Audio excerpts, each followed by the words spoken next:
आशुतोष पाठक की तरफ से आप सभी को तहे दिल से नमस्कार।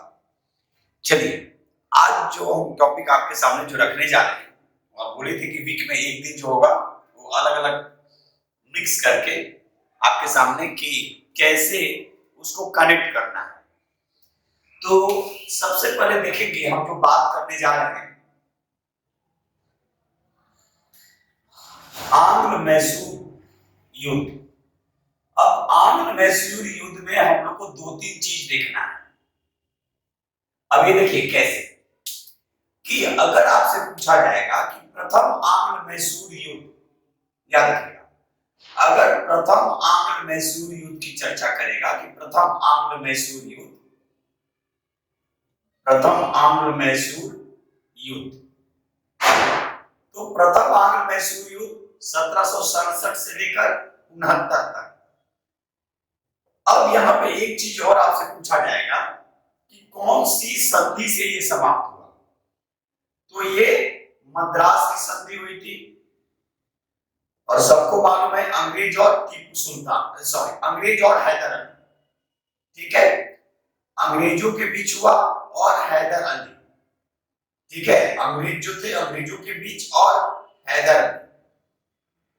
अब आगे जैसे ही हम लोग कनेक्ट करते जाएंगे, ठीक है, गवर्नर जनरल भी कनेक्ट होगा। जैसे देखिएगा, अब आपसे यहां पर अगर पूछा जाएगा कि द्वितीय आंग्ल मैसूर युद्ध, तो द्वितीय आंग्ल मैसूर युद्ध जो हुआ, ध्यान दीजिएगा, ये हुआ 1780 से 1784। अब यहां पे आपको खुद देखना है कि 1780 से 84 के बीच भारत में उस समय शासन कौन कर रहा था। स्वाभाविक है, अगर आप अंग्रेज ब्रिटिश अगर देखेंगे तो वारेन हेस्टिंग्स, वारेन हेस्टिंग्स। अब यहां पे आपको वारेन हेस्टिंग्स का पूरा जो चैप्टर है, यानी इसके बारे में पढ़ लेना है। जैसे वारेन हेस्टिंग्स का शासनकाल 1774 से 1785, तो 1774 से 1785 के बीच में जितनी भी घटनाएं हुई उससे संबंधित आपको देख के चले जाना है। जैसे रुहेला का युद्ध आपसे पूछा जा सकता है। उसके अतिरिक्त कलकत्ता में एक मदरसे की स्थापना किसके शासनकाल में, तो ये सभी चीजें आपसे पूछे जा सकते हैं, ठीक है। तो ये सब चीज वारेन हेस्टिंग्स के शासनकाल में, ये पहला गवर्नर जनरल, बंगाल का पहला अगर गवर्नर जनरल देखा जाए तो वारेन हेस्टिंग्स। अब यहाँ पे हम फिर आ रहे हैं कि भाई ये किस संधि के तहत समाप्त हुआ। तो ये मैंगलोर की संधि, मैंगलोर की संधि के तहत इसकी समाप्ति हुई। शुरू में कौन था भाई यहाँ पे, तो शुरू में हैदर अली तो था ही, लेकिन हैदर अली की जैसी मृत्यु होती है फिर से हैदर अली के स्थान पे कौन, टीपू सुल्तान, याद रखिएगा। तो यहाँ पे फिर टीपू सुल्तान, ध्यान रखेंगे, टीपू सुल्तान नेतृत्व को संभालता है।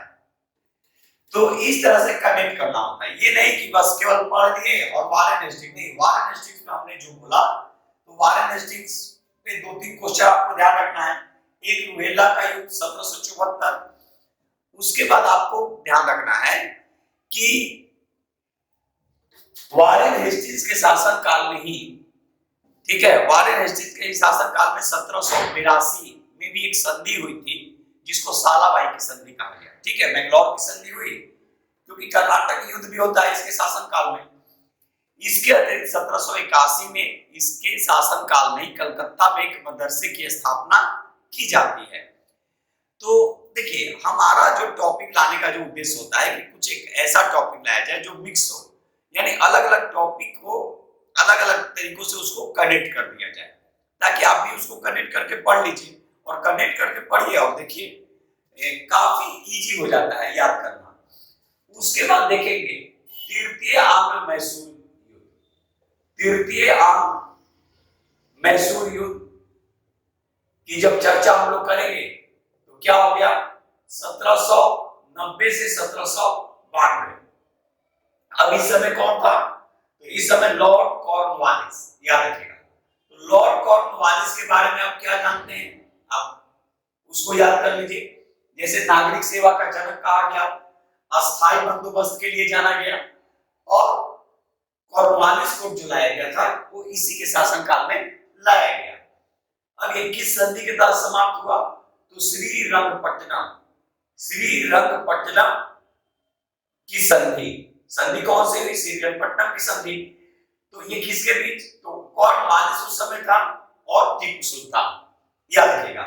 यानी 1790 से 1792 यानी 1786 में ही कॉर्नवालिस आ जाता है और 1793 तक रहता है।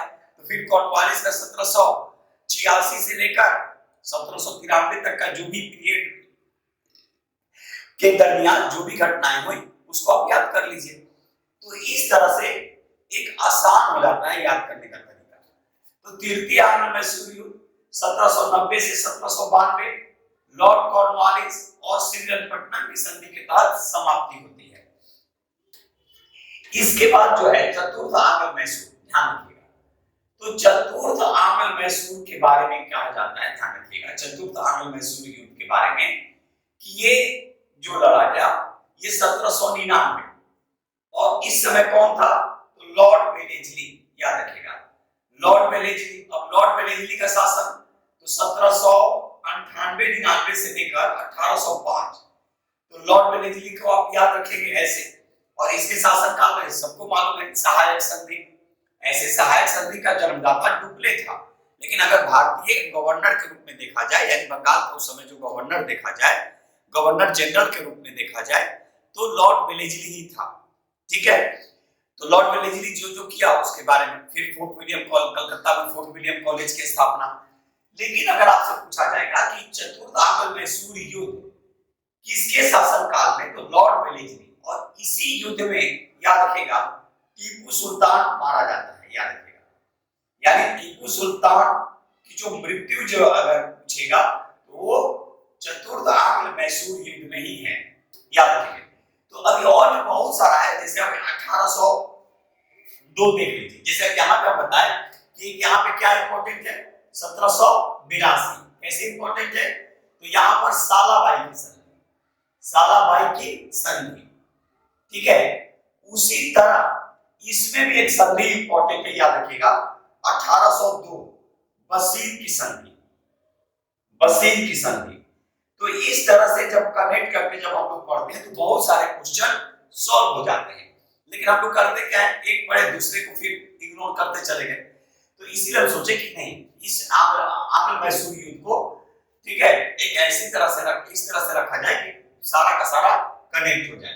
तो देखेंगे प्रथम आंग्ल मैसूर युद्ध 1767 से 1769, द्वितीय आंग्ल मैसूर युद्ध 1780 से 1784, तृतीय आंग्ल मैसूर युद्ध 1790 से 92, चतुर्थ आंग्ल मैसूर युद्ध 1799। अब इसमें जो संधि हुई उसके बारे में, जो गवर्नर जनरल थे उसके बारे में हमने बात किया, ठीक है। इसमें भी संधि और गवर्नर जनरल जो उससे रिलेटेड जो वर्क है उसको भी हम लोग देखेंगे और बता भी दिए कि कैसे देखना है। और फिर यहाँ पर भी लॉर्ड वेलेस्ली और संधि, और जो उसके अतिरिक्त भी जो संधि हुआ उसके शासनकाल में, वो भी हमने आपको बताया। तो कनेक्ट करके पढ़ने से क्या होता है कि एक आसान हो जाता है, ठीक है। तो मेरा प्रयास यही है कि आपको हर टॉपिक से रूबरू करा दिया जाए, और आगे आप लोगों को कैसा लग रहा है ये तो आप खुद डिसाइड करेंगे। एक मेरा छोटा सा प्रयास धीरे धीरे ही आगे बढ़ रहा है, और देख रहे हैं कब तक है ये चल रहा है, माँ की कृपा से। तो चलिए फिर एक नए टॉपिक के साथ, एक नई उम्मीद और नए विश्वास के साथ हम आपके सामने बहुत जल्द फिर मिलेंगे। तब तक के लिए आशुतोष सर को अनुमति दीजिए। जय हिंद, जय भारत, भारत माता की